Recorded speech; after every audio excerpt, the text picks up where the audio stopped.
All right, I'm gonna pull up the share screen and then let me know if y'all can see it as always, if y'all can see this screen. Yeah. Excellent. All right, good morning to everybody. Today's lesson is the book of Daniel explained, and today's topic is Kings of the North and South. And this will cover the last three chapters of the book of Daniel, and this will finish off our study into Daniel for this series. So I think this is our maybe ninth video. So we've been doing this for quite a few weeks now. So, but we'll finish off with this lesson for the book of Daniel. Now, to start off with, we're going to go to Daniel chapter 10, and I'm going to go ahead and read verse 1 through 9. And this is concerning another vision that Daniel has during the reign of King Cyrus. So, kind of towards the end of the book of Daniel. The last, I think this is the last monarch he serves under, I believe. Well, he's under Darius the Mede, and we've talked about before how we think Darius the Mede was a general under Cyrus, and he's ruling Babylon for Cyrus. But let's go and read it 1 through 9, and then we will do an explanation of it in a second. In the third year of Cyrus, king of Persia, a revelation was given to Daniel, who was called Belteshazzar. Its message was true, and it concerned a great war. The understanding of the message came to him in a vision. At the time, at that time, I, Daniel, mourned for 3 weeks. I ate no choice food, no meat, no or wine touched my lips, and I used no lotions at all until the 3 weeks were over. On the 24th day of the first month, as I was standing on the bank of the great river, the Tigris, I looked up, and there before me was a man dressed in linen, with a belt of fine gold from Uphaz around his waist. His body was like topaz, his face like lightning, his eyes flashed like flaming torches, his arms and legs like the gleam of burnished bronze, and his voice like the sound of a multitude. I, Daniel, was the only one who saw the vision.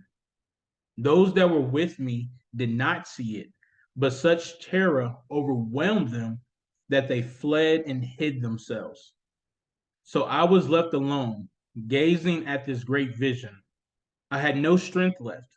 My face turned deathly pale, and I was helpless. Then I heard him speaking, and as I listened to him, I fell into a deep sleep, my face to the ground. So, to start off the lesson in this chapter, we have Daniel that has another vision, and Daniel has quite a few visions over his life concerning things that are going to happen in the future. And we've talked about before a lot of things that actually relate to the coming of Jesus and the coming of Christianity, and also future events. And we're going to see today this is no different. But Daniel, he's on the river. I'm not sure if he was just hanging out there or for what reason, but he's on the river with some people. But he receives this vision. Now he sees a figure that is described as being very bright. We don't know who this person is. He's never named. We know that Daniel does encounter Gabriel, one of the angels, Gabriel, before, but this figure seems to be somebody different because he never names him as Gabriel in this passage. So he sees a figure, but all we know is that this figure is extremely bright, and his presence is so terrible that the people with Daniel they actually run away. So they flee, and Daniel is also terrified, but he's kind of stuck in place, and he sees this figure that actually starts to talk to him and interact with them. And this figure, like I said, is described as being very bright, very shiny. He's adorned with a belt from Upad of Topaz, I think, or something. I may be mixing up my words around, but This figure is very bright, and he talks to Daniel, and the people around Daniel, they run, and only Daniel is actually seeing him. Now, this figure begins to talk to him, whoever this individual is. Verse 10, 12 through 14. And like I said, when the figure begins to talk to him, Daniel's actually very afraid. But the figure tells him, he says, don't be afraid, Daniel. He says, I'm going to tell you about things. And he says, I've been sent to you to talk to you about things concerning the future. So let's go to 12, and we're going to skip around a little bit just for time's sake. But verse 12 through 14. Then he continued, do not be afraid, Daniel. Since the first day that you set your mind to gain understanding and to humble yourself before your God, your words were heard, and I have come in response to them. But the prince of the Persian kingdom resisted me 21 days. Then Michael, one of the chief princes, came to help me because I was detained there with the king of Persia. Now I have come to explain to you what will happen to your people in the future, for the vision concerns a time yet to come.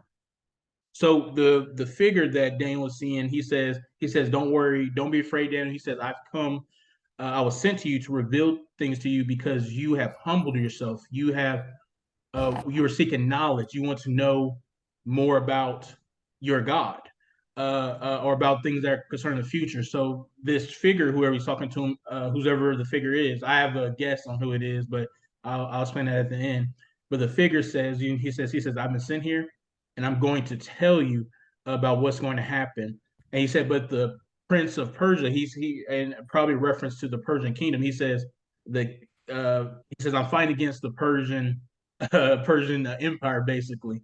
And then if we go to 20, verse 21, so he said, do you know why I have come to you? Soon I will return to fight against the prince of Persia, and when I go, the prince of Greece will come. But first I will tell you what is written in the book of truth. No one supports me against them except Michael, your prince.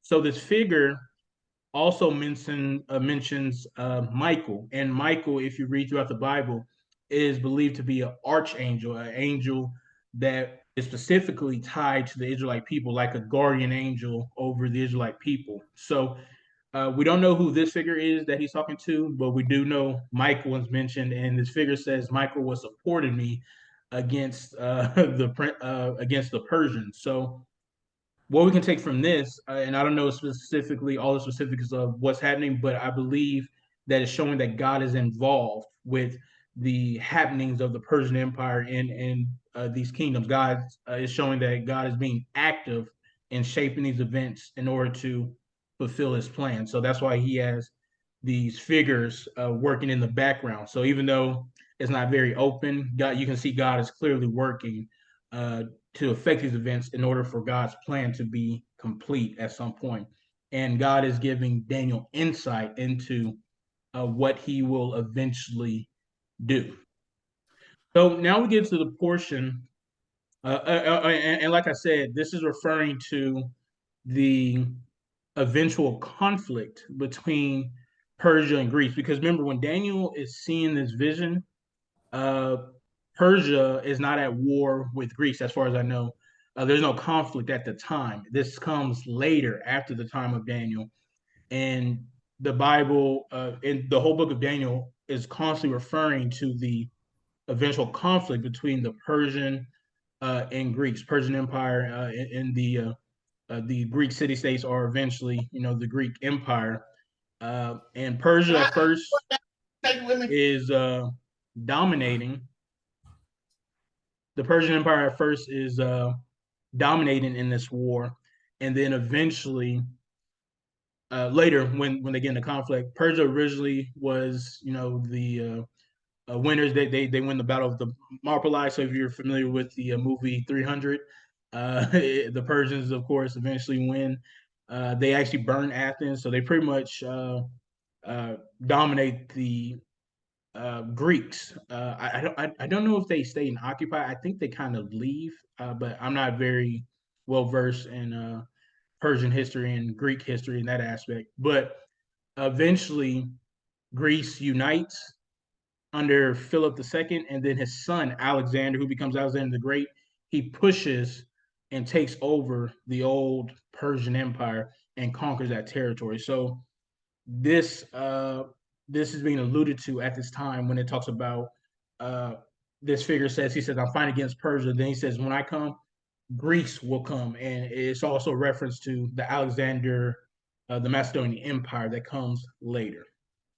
Now, when we get to chapter 11, what becomes very interesting when we read through chapter 11, as you're going to see in a few seconds, is that this vision that we get in chapter 11 is the most detailed, as far as we can tell, the most detailed prophecy that we find in the Old Testament. And as we're going to read, it kind of goes play by play on what's going to happen over the course of 300 years.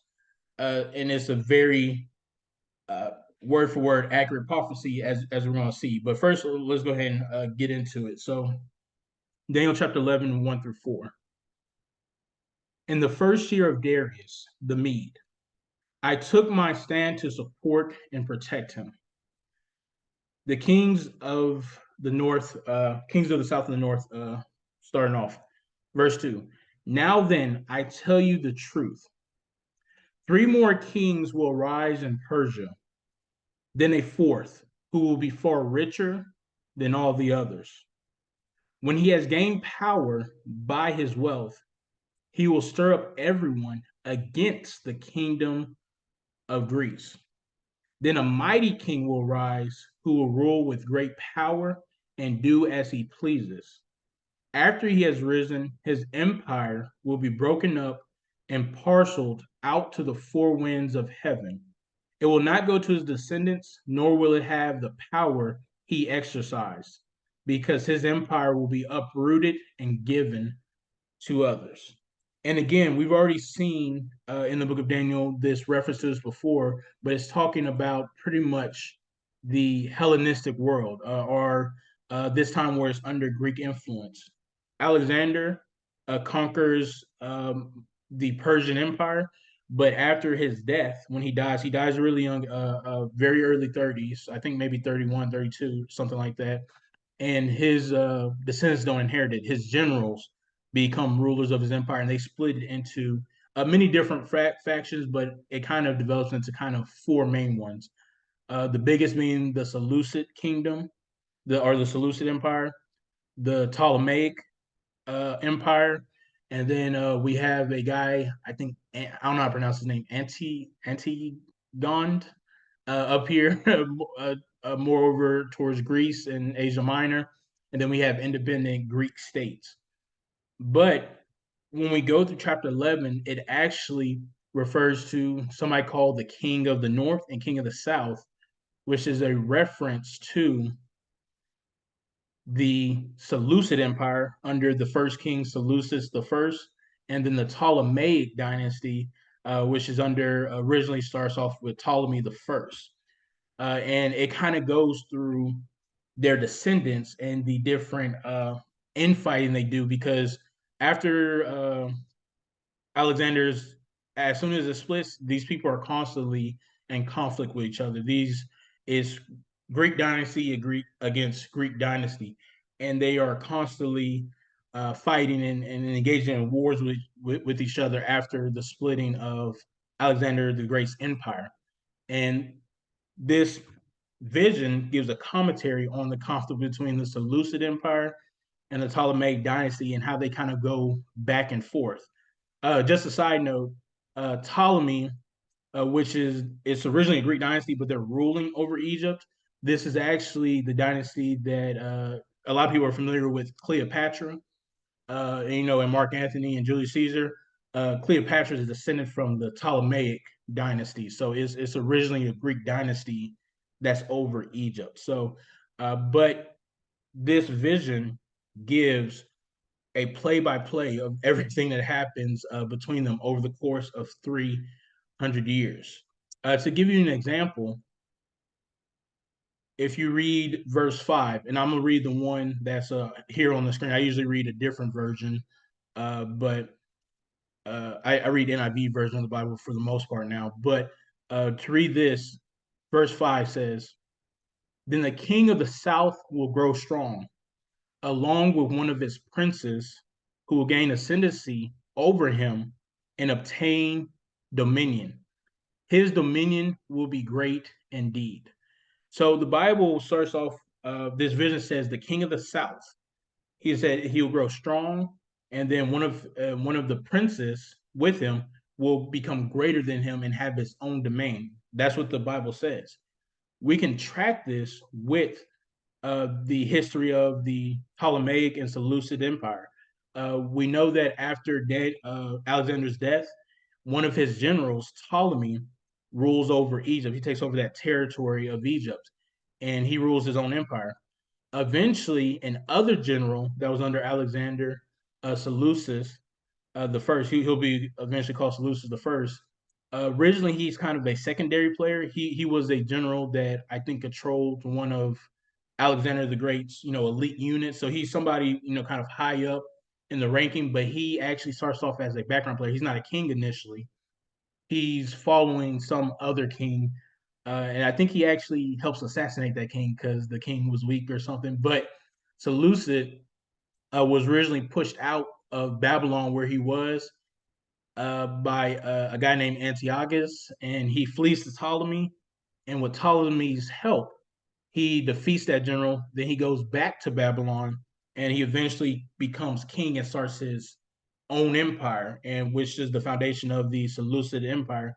And his domain is, as you can see, is it becomes very large, and it was very large at times. And of course, borders change as they conquer or they lose territories. But his domain becomes extremely large. But he starts off as a background player initially after the splitting of the Greek Empire, and that's why the Bible says the king of the south was strong, Ptolemy was strong, but then one of the princes, so this guy Seleucid, comes out with Ptolemy's backing and he starts his own empire. So you can see the Bible is extremely accurate to what we can trace in human history.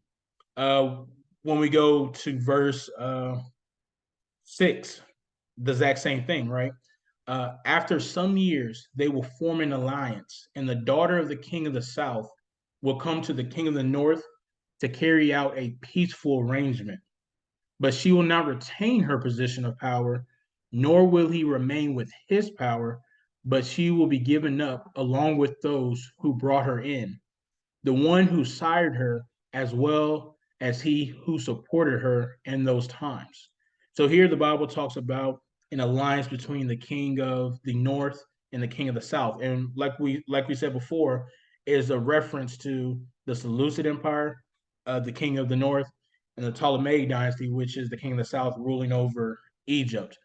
And these are not the original first two people; these are their descendants, but kings after them. But as we can see right here, the way the Bible described it, these events play out exactly just like that. We have at first Antiochus II, which is king of the north at this time under the Seleucid Empire.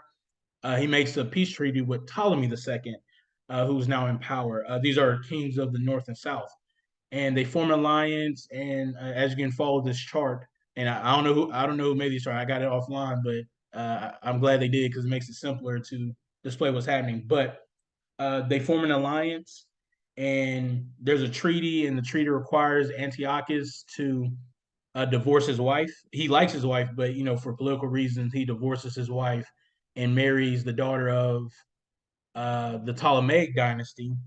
He marries her to form the alliance, but as soon as her father, Bernice, her father dies, he divorces Bernice again and remarries his old wife. But his old wife isn't happy with him because of what he does, and it's recorded in Greek history that she actually poisons him, and then She has Bernice killed, and whoever was with her, a part of her household. He She has her killed out of anger, and she kind of rules over the empire briefly. And that's why the Bible says, they will form an alliance, but she will not remain in power. and she will be, betrayed, and she would be destroyed, and which she is by the former wife of, her ex husband. Well, the wife of her ex husband, I guess, at that time. And then, then it goes back and forth. Her brother uh, uh, gets revenge for her. So it says in 7, but one of her descendants of her line will rise in his place, and he will come against their army and enter the fortress of the king of the north, and he will deal with them and display great strength.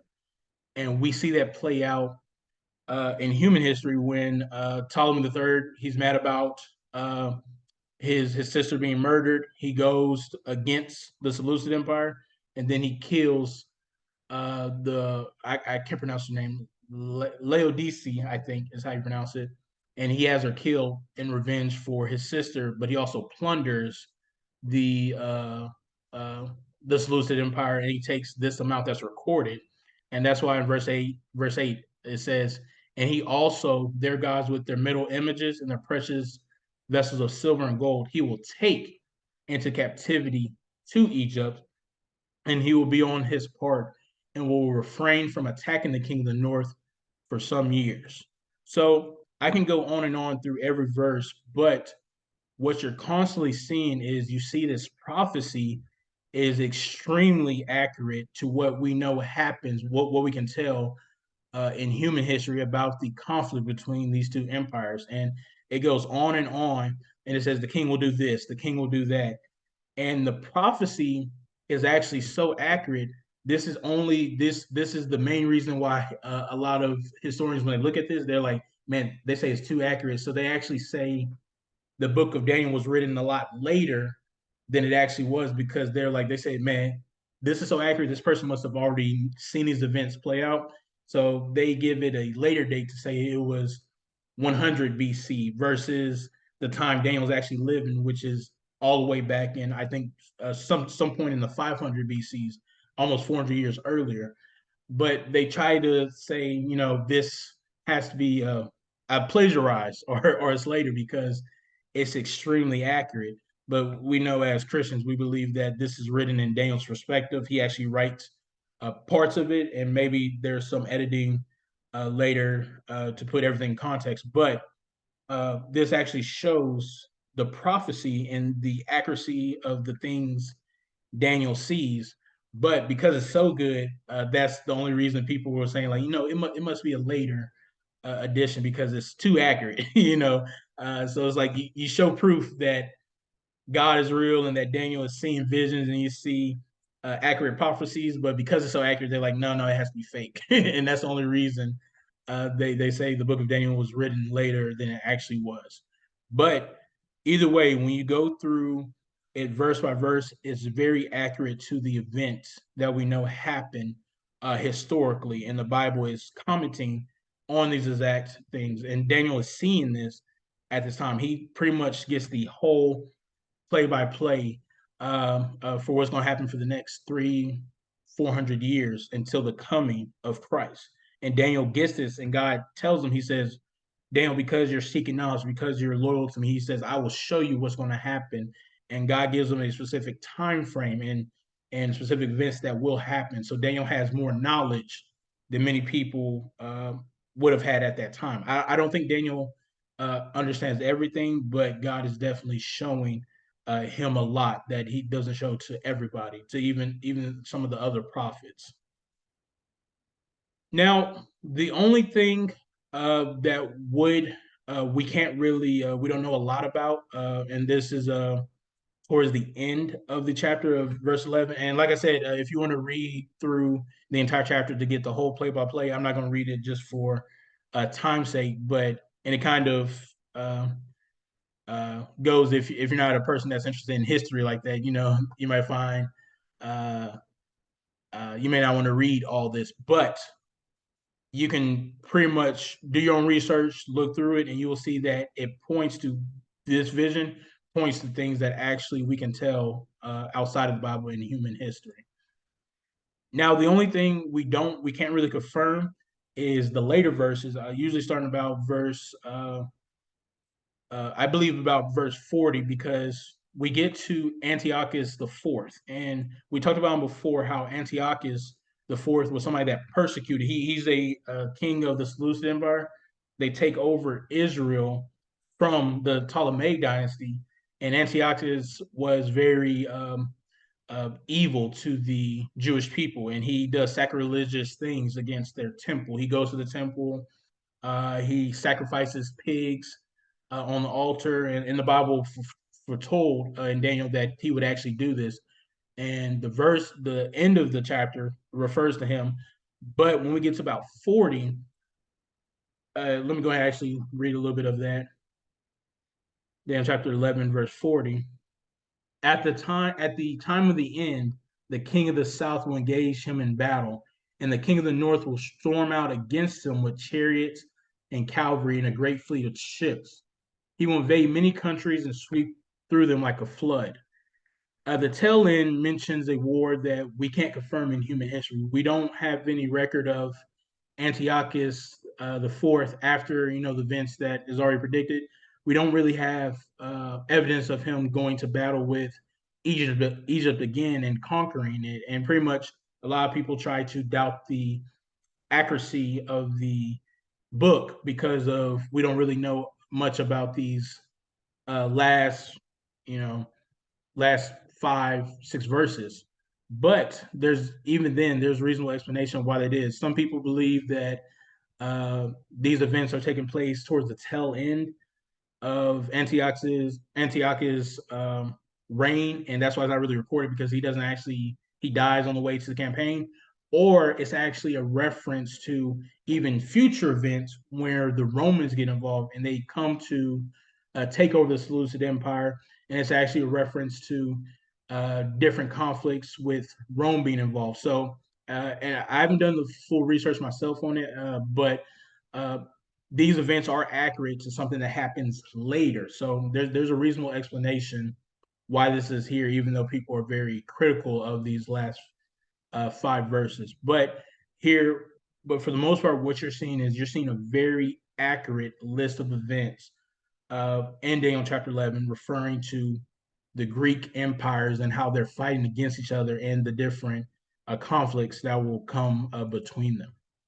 But to finish off, we can go on and on about the accuracy and how we can match these events, but what's the point of all this? Why is Daniel getting these visions?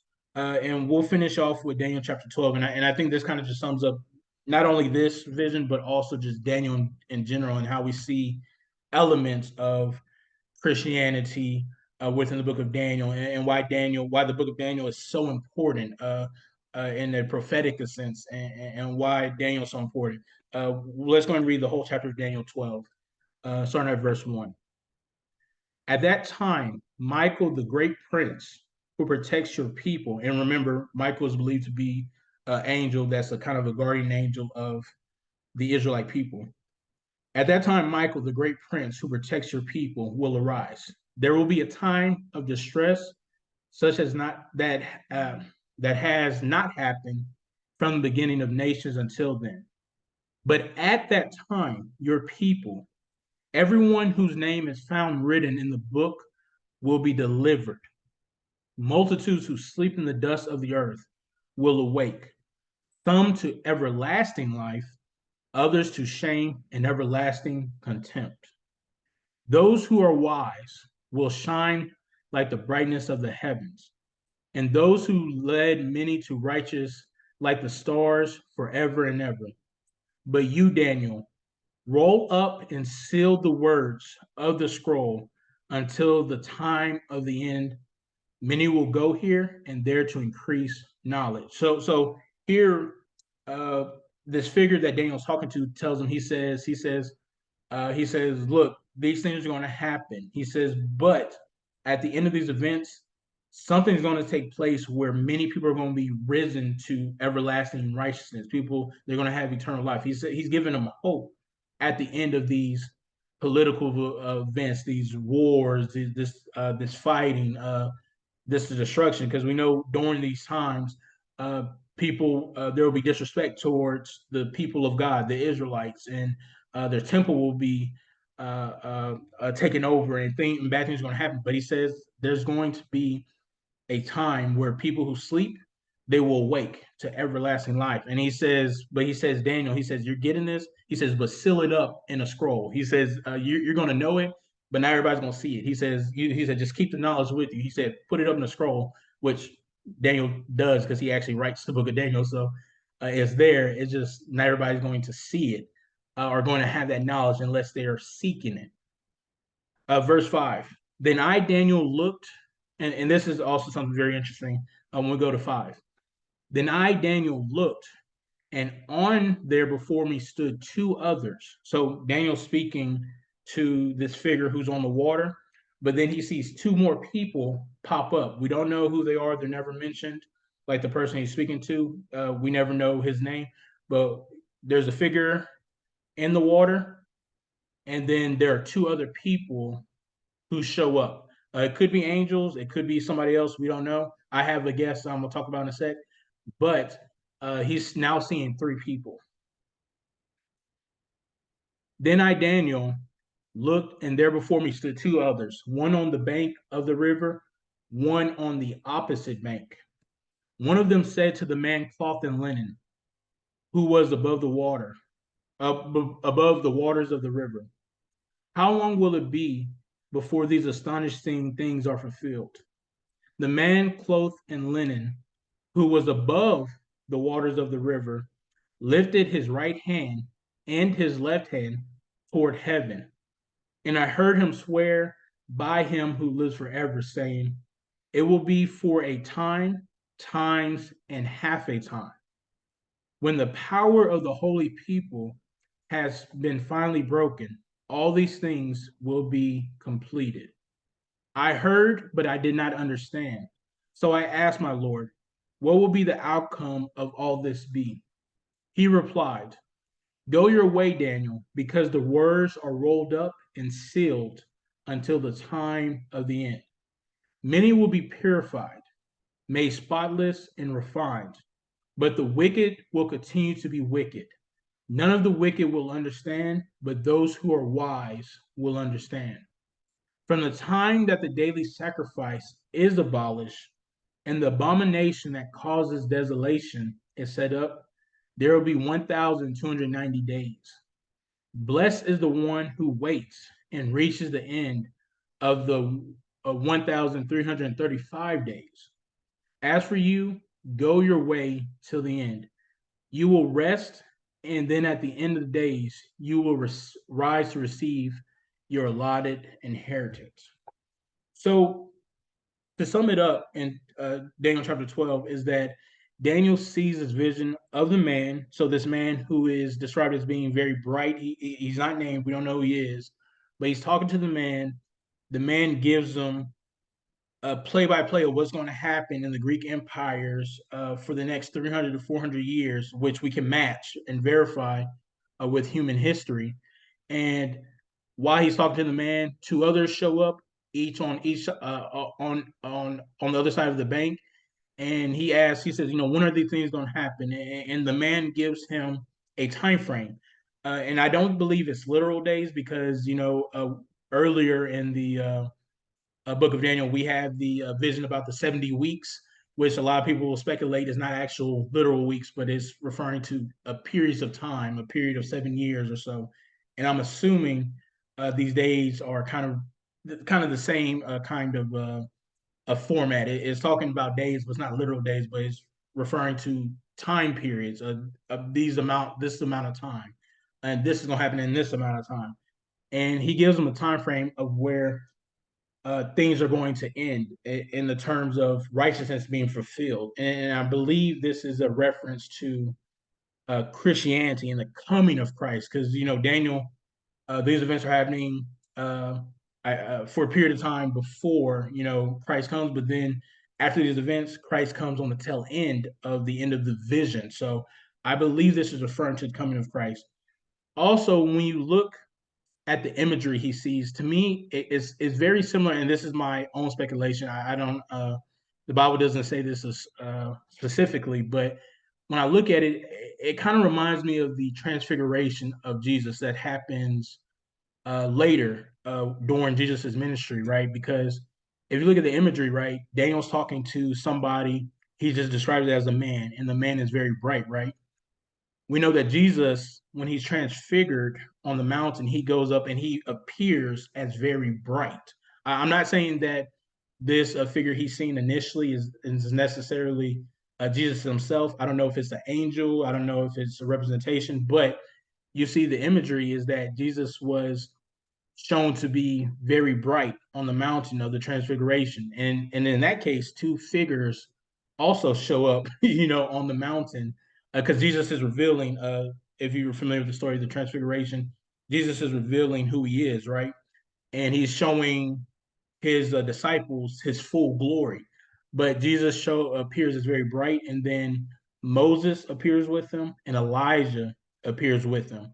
And like I said, this vision doesn't say that the two figures that show up next to Jesus are Elijah or Moses. It doesn't say that, but it's interesting that they're next to the water and each is on each side of the bank, because we know that both Moses and Elijah actually cross the water. Moses, of course, famously with the Red Sea when he leads the people down across the Red Sea to escape from the Egyptians, and how that can be related to representation of baptism being submerged under the water. And we also have Elijah, which a lot of people don't know. Elijah actually performs a similar miracle towards the end of his life with his servant Elisha, where God sends him somewhere, and he actually splits the water himself too and crosses, I think, the Jordan River on dry land also, and you get the same imagery, which is why he's seeing this vision of a bright figure. Two people show up, each on the bank of the rivers. I think it's very similar. So I wouldn't be surprised if this is showing a representation of the miracle Jesus would perform later. So you see that imagery is still showing up in the book of Daniel. But ultimately, and like I said, that's my personal opinion. To me, it just makes sense when you take in the fact that bright figure on the water, two people show up, each on each side of the river, both have association with crossing the river and splitting it. Moses with the Red Sea, Elijah with splitting the Jordan to towards the end of his life. So you see the many references to the coming of Christianity. There's God is literally telling Daniel, this is going to happen in the future. These events is going to happen. And he gives them a time frame. He says it's not going to be forever. He says there's going to be a certain amount of time. But at the end of this time, things are going to be completed. He says, I'm going to send somebody. Righteousness is going to be filled. People who were dead, they're going to rise. Things are going to be purified. And it's going to be a bright, it's going to have righteousness. And I think Daniel sums up, is showing, the figure of the man, the coming of Christianity. Daniel shows this very well. And I think that's why you see the imagery that shows up, back when Daniel's friends were thrown in the fiery pit, right? They were in the pit, three people went in. Then King Nebuchadnezzar says, why do I see four people? I thought you threw three people in. A vision of a man shows up there. Daniel's talking to the vision of a man. There's plenty of references, to the future and things that are going to happen. So you see more and more how many clues that God gives to what his final plan was. And if you look deeply into it, you can see, how God put everything together, and how much God knows, and how much God is in the background with these events. So, because we think it's just, human things doing things are happening, but it shows that God's power is behind the scenes the whole time. You just don't realize it. And I think Daniel is a perfect example of that. And I think that's why it's important to read the book of Daniel and why we have it, because Daniel really displays how much God was in the background affecting these events, so his plan to be can be completed, and therefore bring righteousness to all of us through Christ Jesus.